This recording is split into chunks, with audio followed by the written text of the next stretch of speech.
Hello, ketemu lagi dong sama Yuk Jum. Masih di channel kesayangan kalian. Begini ceritanya. Kali ini Yuk Jum akan membahas alur cerita film Korea yang berjudul The Dude in Me. Film dengan genre komedi fantasi ini mengisahkan tentang anak SMA yang sering mengalami kasus bullying bernama Kim Dong Hyun dan ketua gangster Jang Pan-so yang tidak sengaja harus bertukar tubuh. Dong Hyun yang menjadi korban bullying suatu hari terjatuh dari lantai atap gedung sekolahnya dan tidak sengaja menimpa Pan-so yang sedang berada di bawahnya. Setelah sadar, Pan-so justru terbangun di rumah sakit dengan berada di tubuh Dong Hyun. Sedangkan tubuh Pan-so sendiri belum sadarkan diri dan jiwa Dong Hyun masih belum kembali. Pan-so terpaksa harus bersekolah dan mencoba menemukan penyebab kenapa Dong Hyun harus terjatuh dari atap sekolahnya. Ia juga harus berurusan dengan teman-teman sekolah yang pernah membulinya dan berbalik melawan mereka. Nah, penasaran dengan keseruan kisahnya? Oke deh, langsung aja yuk. Begini ceritanya.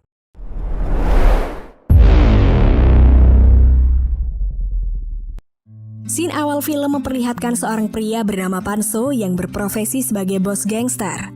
Dia tinggal di sebuah apartemen bersama istrinya yang bernama So-yeon. Pekerjaannya di dunia gangster tentu saja tidak terlepas dari yang namanya kekerasan. Suatu ketika, Pan-so mengutus kaki tangannya yang bernama Mancul untuk mendatangi sebuah pabrik kayu. Tujuannya ke situ adalah untuk memaksa si pemilik pabrik guna menandatangani surat pemindahan wilayah. Pria tua sang pemilik pabrik yang tadinya menolak akhirnya setuju setelah diancam tangannya akan dipotong. Di sisi lain, Pan-so yang sedang makan malam didatangi oleh bos Yang, seorang bos gangster yang menjadi rivalnya. Di situ mereka terlibat pembicaraan yang kurang menyenangkan. Ternyata mereka sedang berebut warisan dari ayah mertua Pan-so yang tak lain adalah kepala gangster. Suatu hari, Pan-so berhenti di kedai ramen yang biasa dia kunjungi di masa mudanya. Ternyata pemilik kedai yang dulu sudah pindah dan telah digantikan oleh orang lain. Hal itu membuat rasa mie ramen kesukaannya tidak seperti dulu. Dari situ akhirnya terjadi perdebatan dengan seorang wanita tua, yaitu pemilik baru kedai tersebut. Di dalam kedai juga nampak seorang murid culun yang bernama Dong Hyun sedang menikmati mie ramennya. Dong Hyun yang tampak tergesa-gesa tidak bisa membayar makanannya karena ia kehilangan dompetnya. Akhirnya wanita tua pemilik kedai tersebut menyuruh Pan-so untuk membayar makanan Dong Hyun. Wajah Pan-so terlihat agak kesal karena hal itu. Namun wanita tua tersebut memperdaya Pan-so dan meyakinkannya bahwa dia akan memberikan hadiah pada Pan-so. Scene berpindah ke atap gedung sekolah. Terlihat Dong Hyun ingin mengambil sebuah sepatu yang tersangkut di antena. Rupanya itu adalah ulah teman-teman Dong Hyun yang membuli dirinya. Dong Hyun mencoba mengambil sepatu itu dengan hati-hati. Tiba-tiba, Dong Hyun terpeleset dan terjatuh tepat menimpa Pan-so yang kebetulan ada di bawahnya. Akhirnya mereka berdua pun tak sadarkan diri. Singkat cerita, Pan-so pun terbangun. Pan-so menyadari kalau dia kini berada dalam tubuh Dong Hyun. Sementara itu Dong Hyun mungkin masih dalam tubuhnya yang dalam keadaan koma. Pan-so tampak sangat kebingungan dengan apa yang terjadi. Tidak lama kemudian ayah Dong Hyun datang. Ternyata ayah Dong Hyun adalah pria tua si pemilik pabrik di awal film tadi. Ayah Dong Hyun mendapat kabar dari dokter bahwa anaknya mengalami sedikit hilang ingatan. Padahal yang ada dalam tubuh anaknya tersebut adalah Pan-so. Ayah Dong Hyun yang merasa anaknya sering dibully, akhirnya memutuskan datang ke sekolah untuk mencari tahu. Namun sayangnya pihak sekolah tidak memberikan jawaban yang memuaskan. Disinilah Pan-so berinisiatif untuk mencari pelakunya. Jiwa Pan-so yang terjebak dalam tubuh Dong Hyun harus menjalani hidup sebagai pelajar yang sering dibully di sekolahnya, dikarenakan fisiknya yang gemuk dan pengecut. Saat di sekolah, Pan-so mulai berurusan dengan para preman di sekolah itu dan membela seorang siswi yang sedang dibully. Pan-so pun berhasil membuat para preman sekolah ketakutan. Jelas saja, karena yang sekarang di tubuh Dong Hyun adalah seorang bos gangster. Belum puas dihajar oleh Pan-so, para siswa tadi mencari masalah lagi dengan membuli siswa culun lainnya. Sekali lagi Pan-so muncul dan langsung memberi mereka pelajaran. Terlihat Pan-so juga berhasil menyita HP mereka. Saat dia iseng membuka galeri dari HP tersebut, Pan-so menemukan video Dong Hyun yang sedang dibuli sesaat sebelum dia jatuh. Akhirnya dia mengetahui kenapa Dong Hyun bisa terjatuh dari atas gedung. Esok harinya Pan-so mengembalikan HP tersebut dan mengancam akan melapor polisi jika siswa-siswa itu membuat onar lagi. Di sisi lain, So-yeon, istri Pan-so yang sedang berselingkuh, tiba-tiba dipergoki dan didatangi oleh bos Yang. Bos Yang mengajak bekerja sama untuk mendapatkan warisan dari kepala gangster yang tak lain adalah ayah So-yeon. Demi menyembunyikan skandalnya, istri Panso akhirnya mau bekerja sama dengan bos Yang. Malam harinya Panso menemui Manjul untuk meminta pertolongan. Awalnya Manjul tidak mengenali Panso yang sedang ada di tubuh Dong Hyun. Setelah pembicaraan yang cukup serius, akhirnya Panso bisa meyakinkan Manjul. Keesokan harinya, tanpa sengaja Panso bertemu dengan Hyunjung, siswi yang ia bela saat sedang dibully di sekolah. Tiba-tiba muncul seorang wanita yang datang menghampiri mereka. Dia adalah Misun, ibu dari Hyunjung. Panso nampak kaget melihat wanita itu. Ternyata Misun ini adalah mantan pacarnya. Hyunjung sendiri ternyata dibesarkan tanpa ayah. Panso penasaran siapa ayah kandung dari Hyunjung. Panso akhirnya mempunyai inisiatif untuk melakukan tes DNA. Untuk memastikan hal tersebut, Manjul lalu mengambil rambut dari kepala Panso dan Panso juga mengambil rambut dari kepala Hyunjung. Panso sangat kaget saat mengetahui hasil tes bahwa Hyunjung adalah anak kandungnya. Mengetahui hal tersebut, Panso merasa tidak terima karena siswi yang selama ini dibully di sekolah adalah putrinya. Panso lalu meminta Manjul untuk mematahkan kaki siswa nakal yang sering membuli anaknya tersebut. Namun jelas saja Manjul menolaknya karena Manjul tidak ingin menyakiti anak kecil. Panso pun akhirnya berusaha mendekatkan diri kepada Misun dan Hyunjung. Ia menawari Hyunjung untuk mengikuti kelas bela diri agar dia bisa melawan saat sedang dibully. Hitung-hitung, Panso juga diet. Ya, lebih tepatnya ngurusin tubuhnya Dong Hyun sih. Dengan tubuh masih milik Dong Hyun, Panso akhirnya makin dekat dengan Misun. Singkat cerita, setelah latihan yang cukup keras, akhirnya Panso berhasil mencapai tubuh yang ideal. Transformasi dirinya membuat para siswa di sekolahnya menjadi kagum dan terpesona melihatnya. Sepulang sekolah, Panso mampir ke rumah Hyunjung. Di situ Panso melihat foto Hyunjung pada masa kecilnya. Tampaknya Panso menyesal tidak bisa menemani masa kecil Hyunjung. Suatu hari terlihat ayah Dong Hyun yang baru saja selesai bekerja. Namun saat perjalanan pulang, dia dihadang oleh sekelompok gangster yang ingin menagih hutang. Saat dia akan dipukuli, tiba-tiba Panso datang untuk menolong.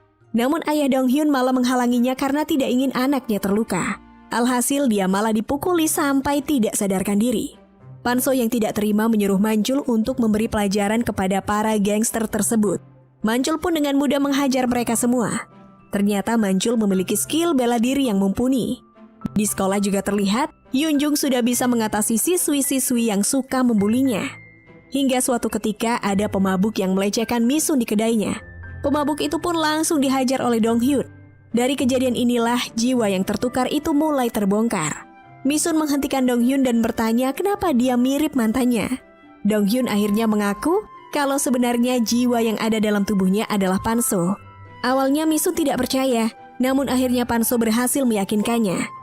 Sayangnya bukan respon yang baik yang diterima oleh Panso. Misun sangat marah karena Panso telah meninggalkannya. Sepulang sekolah, Hyunjung diajak datang ke sebuah pesta oleh Chogan di sekolahnya. Dengan ekspresi yang malu-malu, Hyunjung pun menerimanya.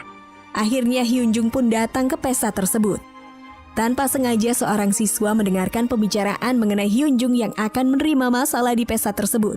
Sedangkan Panso tidak bisa datang ke pesta menemani Hyunjung karena dia ada janji dengan Misun di sebuah kafe. Lagi-lagi Panso meminta maaf pada Misun akan masa lalunya.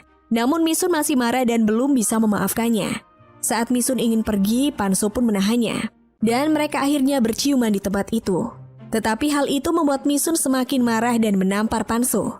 Saat Panso ingin menahannya lagi, tiba-tiba seorang siswa menelponnya dan mengatakan bahwa Hyunjung akan mendapat masalah. Mendengar hal itu, Panso langsung bergegas menuju tempat pesta.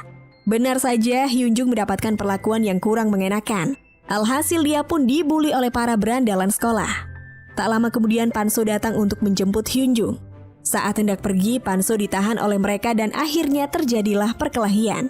Namun cukup mudah bagi Panso untuk mengalahkan mereka semua. Singkat cerita, Panso bertemu dengan Manjul di suatu tempat. Manjul mendengar informasi kalau istrinya sedang bersekongkol dengan bos Yang. Akhirnya Panso meminta Manjul untuk mengirimkan surat kepada ayah mertuanya. Di sisi lain, Hyunjung semakin hari semakin dekat dengan Panso. Dia mulai menyukai Panso dan mengungkapkan rasa cintanya kepada Panso. Namun jelas saja Panso menolak. Suatu malam bos Yang menyelinap ke kamar tempat tubuh Panso dirawat. Dia berencana membunuh Panso yang masih koma belum sadarkan diri. Namun Dong Hyun yang berada di tubuh Panso tiba-tiba terbangun. Bos Yang kaget melihat hal tersebut, lalu dia terjatuh dan pingsan. Dong Hyun lalu pulang ke rumah dan merengek kepada ayahnya. Dong Hyun bingung kenapa dia berada di dalam tubuh seorang pria dewasa. Jelas ayahnya pun kaget dan kebingungan. Tak lama kemudian Panso datang dan menjelaskan semuanya. Panso juga meminta tolong kepada Dong Hyun untuk memperbaiki hubungannya dengan Misun. Esok harinya di kedai Misun, Panso meminta Dong Hyun yang berada di tubuhnya berakting seolah-olah mereka telah kembali ke tubuh masing-masing dan mengatakan penyesalannya kepada Misun. Tapi mereka tiba-tiba didatangi oleh bos Yang bersama anak buahnya. Lagi-lagi Panso terlibat dalam perkelahian. Awalnya Panso nampak bisa mengungguli mereka. Namun karena kalah jumlah, akhirnya membuat Panso kalah dan terpojok. Di sini bos Yang tidak mengetahui bahwa yang disandra itu adalah Panso yang berada di tubuh anak SMA. Lalu Misun keluar dan mengancam akan meledakkan tabung gas yang bisa membuat mereka semua terbunuh. Karena tidak mau mati konyol, bos Yang akhirnya menyerah dan pergi. Lalu terjadilah momen haru di antara mereka. Misun terlihat mendekati tubuh asli Panso. Dia melihat wajah Panso yang sudah lama tidak ia jumpai. Dan akhirnya Misun bisa memaafkan Panso.